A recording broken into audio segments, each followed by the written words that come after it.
Përshëndetje të gjithëve.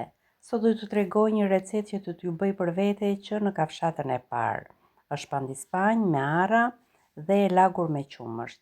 Është perfekte për ta shërbyer pas një trekje familjare apo edhe për mbledhje të ëmbël me miq. Ndiqni pas hapi dhe do të keni një ëmbëlsirë që do t'ju kërkohet gjithmonë. Si e shikoni edhe nga video, kam ndarë të bardhat e vezës nga e verdha. Jam 5 vezë, shtuam në fillim 5 të bardhat e vezës, shtojmë 5 lugë me sheqer, do shtojmë një bustin vanilje dhe do ta përzijmë për 5 minuta derisa vezët të shkumohen. Është nga ato ëmbëlsirat e lehta që nuk është e mbytur me shumë sheqer, ka shumë pak, diku te 7-8 lugë të gjellës me sheqer ka kjo pandispanjë dhe të kënaq. Pasi vezët janë shkumuar, fillojmë të shtojmë një nga një të verdhat e vezëve.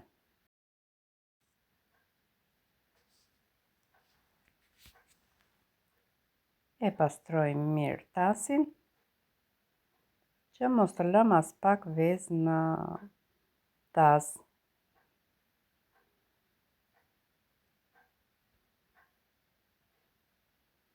Natyrisht që pandispanjën mund ta përgatisni edhe duke e përzier me një përzierës elektrik, edhe nëse nuk keni një robot kuzhine.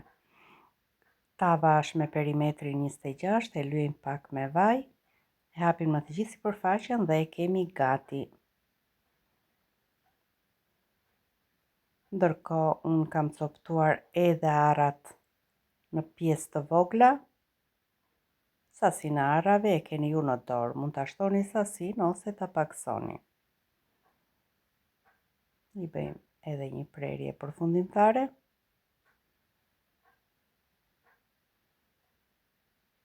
Edhe vezët në tas po shkumohen dhe sheqeri pothuajse është tretur plotësisht.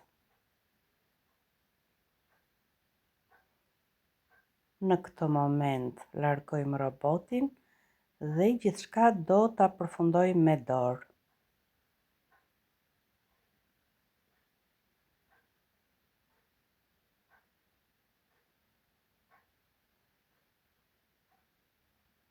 Marrim tasin, largojmë robotin, fillojmë të shtojmë mielin. Do shtojmë 5 lugë të gjellës me miell dhe unë gjithmonë një lugë e shtoj me niseshte. E kalojmë në sit. Pandispanja ka raport të barabartë, janë 5 vezë, 5 lugë sheqer, 5 lugë miell. I shtoj edhe një lugë niseshte, pasi niseshtea e bën edhe më të butë. E përziej me një përzierës vezësh. Për 2-3 minuta i kemi gati. Shtojmë edhe arrat e coptuara. E përziej mirë. Dhe kështu si e kemi, do ta vendosim në tavën e lyer me vaj.